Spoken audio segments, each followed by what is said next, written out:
Thank you all so much for being here. We're so delighted to speak to you today and to hear your stories. It's my pleasure to start the first of what would be many conversations just like this led by our president. It's also my honor today to have the opportunity to introduce President Biden to you. He's put investing in America at the forefront of his administration since day one. So with that, I'd like to turn it over to our president, Joe Biden. Well, thank you, Mayor, for that introduction, and a special thanks to all of you for joining us. Mayor Woodfin, Chairwoman Flores, Cecilia, as well as Jackie, it's good to have you all. You've all been incredible partners in the progress we made together, which, quite frankly, is why we're meeting today. 4 years ago, when I came to office, the pandemic was raging and our economy was reeling. 4 years later, we still have more to do, but we had one of the most extraordinary periods of progress ever in history of this country. COVID no longer controls our lives.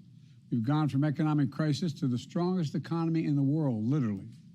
A record 16 million new jobs, record small business growth, record stock market, record high 401ks, wages are up, inflation is down, way down, and continuing to come down, and the smallest racial wealth gap in 20 years. I signed historic laws modernizing our infrastructure, bringing new chip factories back to the United States. We invented those chips. Lowering prescription drug prices and lowering them significantly. Fighting the climate crisis and gun violence, so much more. But the bottom line is thousands of cities and towns all across America are seeing the great American comeback story, whether they're in red states or blue. All part of what we're calling an Invest in America agenda. It's about seeking my commitment, I'm speaking to the commitment I made as president, to be president for all Americans, whether you voted for me or not, whether you're in a red state or a blue state. And it's what's being highlighted. We're doing that today to highlight and show we're just getting started. In the weeks ahead, I'll talk with Americans all across the country about the progress we're seeing in their communities. Roads and bridges being built, lead pipes being removed from homes and schools, seniors saving significant money on prescription drug prices. And through the Investing in America agenda, we planted the seeds for a better future, and now those seeds are finally beginning to sprout. As a result, we're on the cusp of incredible progress and prosperity for the decade to come. That's why we're going to talk what we're going to talk about today. The story is about people whose lives are better in the future that we can be proud of. We're proving, once again, what I've always believed. We're the only nation in the world that's come out of every crisis we faced stronger than when we entered that crisis. We just have to remember who we are. We're the United States of America. And nothing's beyond our capacity when we do it together.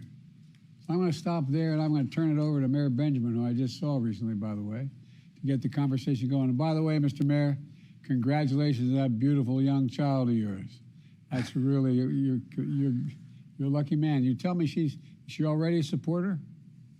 She's a supporter, sir. Thank you, Mr. President. Well, God love you. And but really, God love your wife. Yes, sir. At any rate, fire away. Go ahead, Randall. Mayor Whiffen, go ahead. Why don't you share with us your Birmingham story? Well, listen, first, would say we're very, very thankful to you, Mr. President, and your entire administration, which has allowed us as a city and a government to truly focus on putting people first.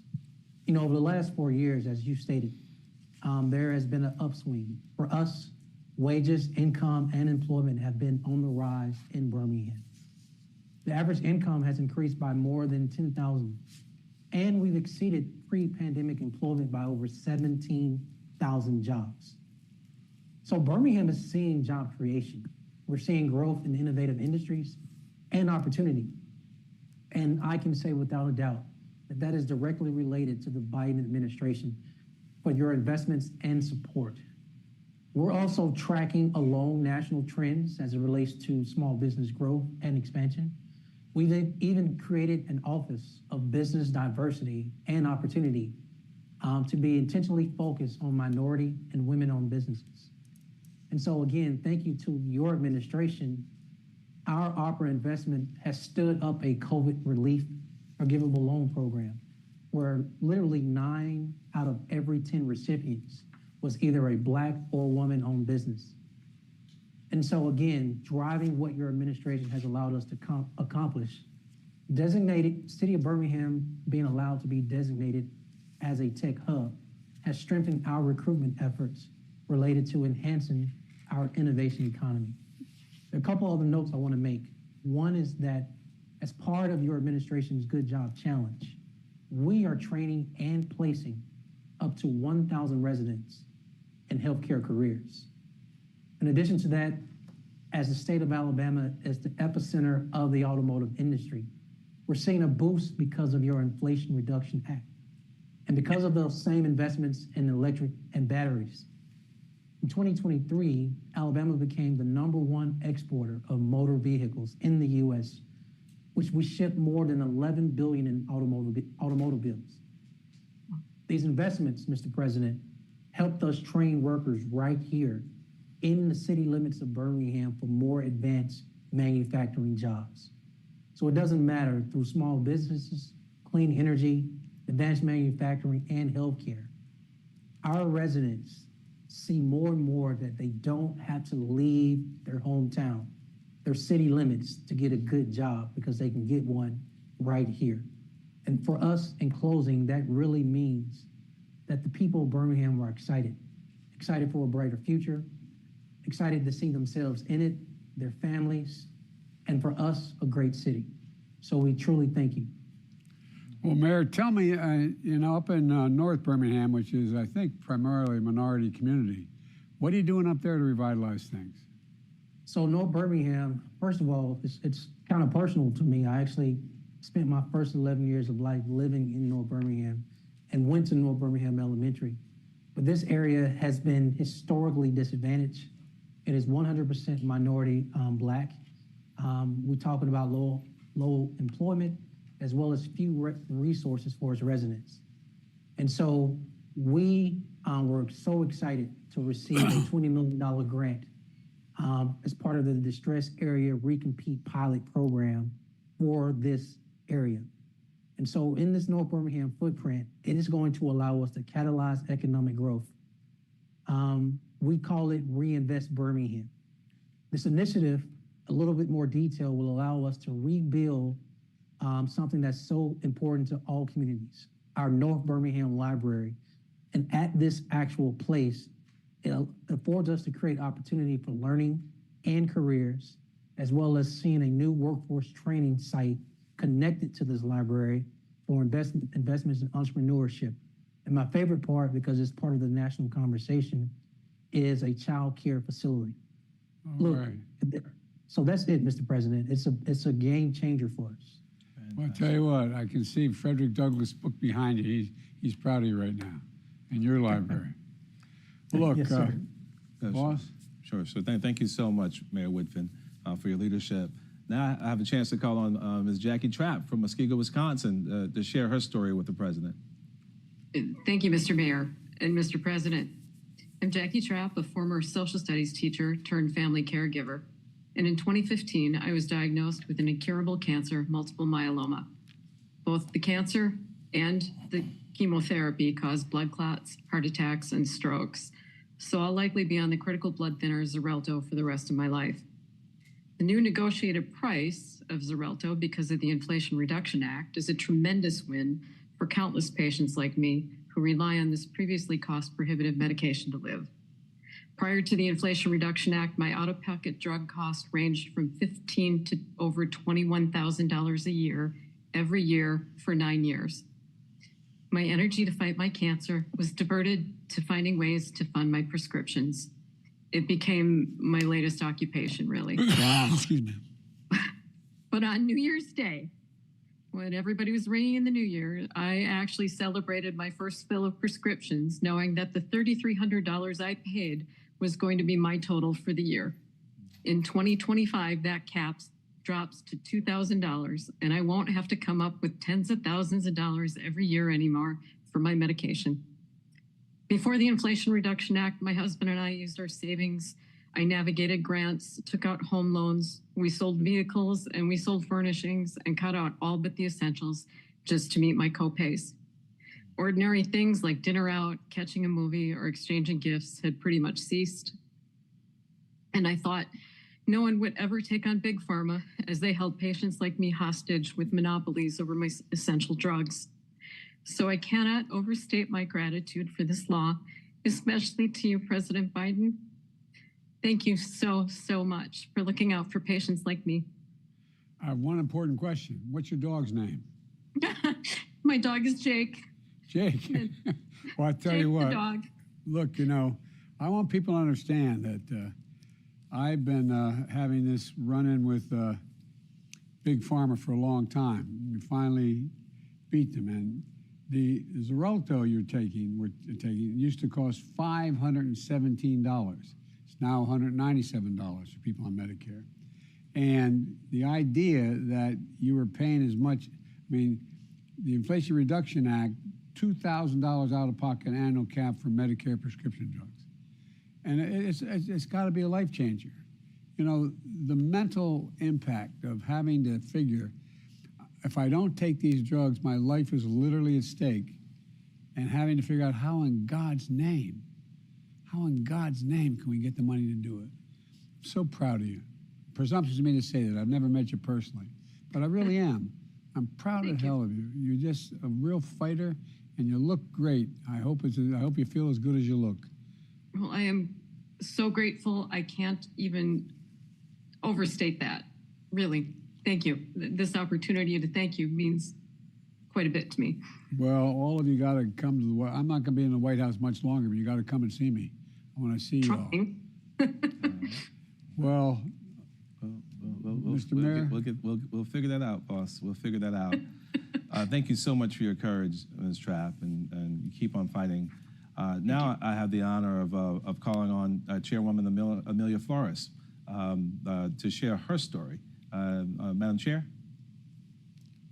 Kuchkamadu, Mr. President. It's an honor to be here with you today. My name is Amelia Flores, and I'm the chairwoman of the Colorado River Indian Tribes, also known as CRIT, and I'm very proud to be the first woman elected to lead our tribe. We broke the glass ceiling on December 5th, 2020.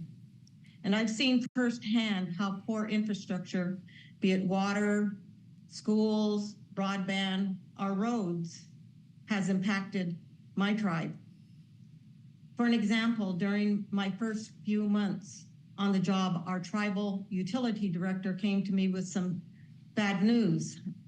We needed a new well, and I knew our tribal budget was already taxed to the breaking point, and there was no way we could have pulled this off until you passed the ARPA and bipartisan infrastructure law. ARPA helped us fix the broken well, and BIL provided more than $7 million to build new wells and improve our distribution system. Phase 1 is completed. The well is once again serving 1,850 homes and businesses. And when we complete Phase 2, the new well and distribution system will be able to deliver safe and reliable water to more than 1,000 additional homes and businesses in our community. This project will allow us to address the housing shortage on our reservation. That means more families can live together on our tribal land. It helps our businesses and our economy grow. Together, that strengthens our culture and, most importantly, our sovereignty. The well and water treatment plant will have a long-term impact in our community. And I am grateful for your leadership in making that all happen, Mr. President. well, I'm grateful to you. And by the way, I learned a long time ago from a friend of mine from Hawaii, a senior senator, when I got elected as a 30-year-old kid to the Senate. He said, Joe, it's Indian nations, Indian nations. And that's exactly how you're handling it. That's how it's treated. And the sovereignty is real. And you need the help. You need the help. And let me ask you a question, Chairwoman. Sure. How are these investments helping your community see a brighter future for themselves and their families? Is there anything just beyond the water? Is it the mere fact that the water's there, that's why everybody's excited? Or it's that you're able to begin to fashion your own destiny a little bit? Well, thank you, Mr. President, for that question. And certainly, with the monies that had come from ARPA and the bipartisan law, it allows for more people to return back to the reservation, because many of our tribal members leave the reservation to find work. And when they leave, they oftentimes take their families with them. And then eventually 20, 30 years after, they want to come back home. And that's hard because we don't have the housing or the infrastructure for them to come back. And we haven't been able to do that for them.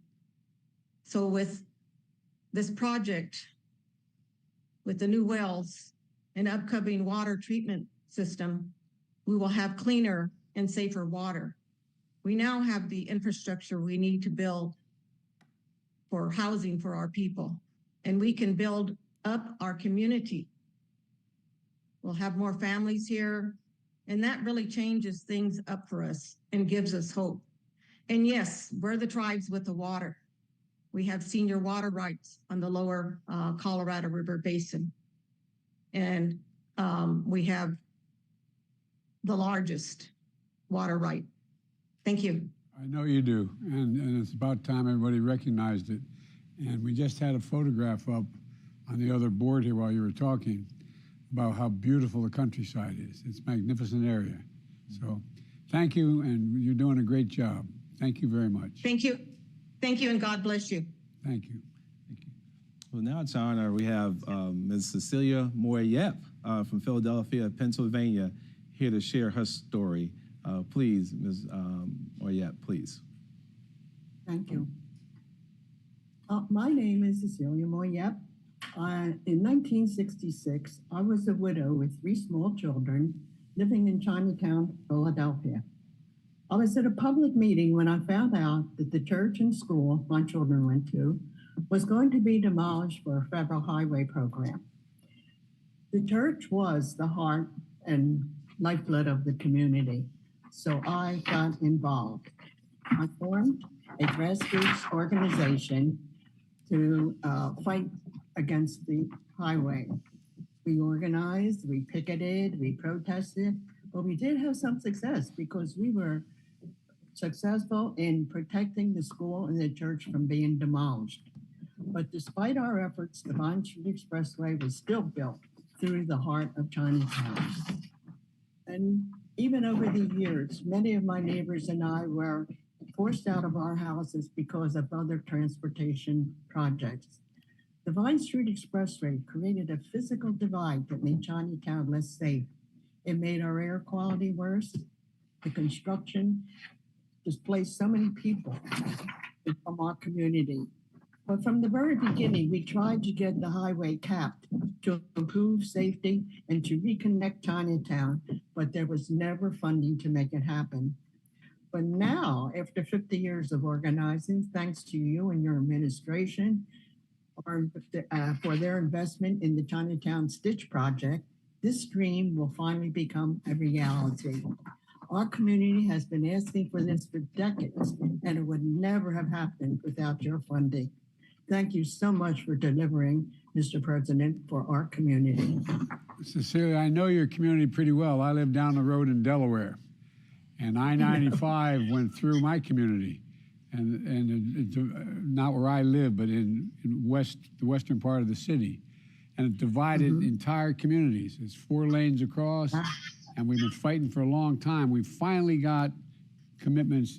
We got the money. For example, you're going to share on how $159 million from the Inflation Reduction Act and the China Stitch Project is going to reconnect Philadelphia Chinatown, which was divided in construction back in the 60s with the Vine Street Expressway. That project will cover 2.5 blocks of expressway with public green space, achieving the goal you've been fighting for nearly 60 years. I know you're only 62 years old, but you've been fighting a long time. I wish. The Department of Transportation experts have signed a grant agreement in January. The project's going to take a while to get done, but we expect it to begin full blown in 2028 and be completed in early 31. So it's going to take a little time, but it's going to be complete. It's going to be done. The money is there. And I'm still alive to see it. you'll be alive. You'll be But it's God love you. it's something the community has wanted for a long, long time. And this will give our community, families and children, the peace of mind knowing that people can be safe going to school and to work. It means a lot to know that the federal government listened to us and is helping us to build a brighter future for families right here in Chinatown. Thank you, Mr. All over President. the country, we're doing this. And by the way, there's a photograph of you with a shovel in your hand up on the board here and a hard hat on, celebrating the turn of the spade to this getting going. Now, what I don't want you to do, I don't want you working beyond 5 o'clock at night, though. Okay? You got to promise me you'll be home. That's hard because when you're doing community work, it's always at night. That's true. God love you, Cecilia. I'm so proud of you. I Thank really you. am so proud of you. Presumptuous of me to say that, but I am. Well, thank you all very much. All the families deserve to have things that we shared today. Not just the four in our community. Peace of mind, having clean and safe water, affordable medicine, stay healthy, safe roads and bridges to connect communities rather than divide them, and so much more. All Americans deserve a future worthy of their dreams. And that future we're building today, and we're doing it, and we're able to afford to do it. Turning setbacks into comebacks, that's what America does. And I want to thank you for what you're doing, and I'm excited about sharing your investment stories with all of America. Seeing more of them in the weeks and months ahead to let people know we can do anything in America. We really can. And we can afford to do it. Instead of giving billion-dollar trillion-dollar tax cuts to the super wealthy, let them start paying their fair share. Let them make sure look, all people want in America is just a shot, just a chance, just to be treated fairly and equally. And that's what you all are doing. That's what you're all part of. And I hope I get to see you all in person one of these days. So thank you, thank you, thank you. God bless you all. Mr. President. Thank you. May God protect our troops.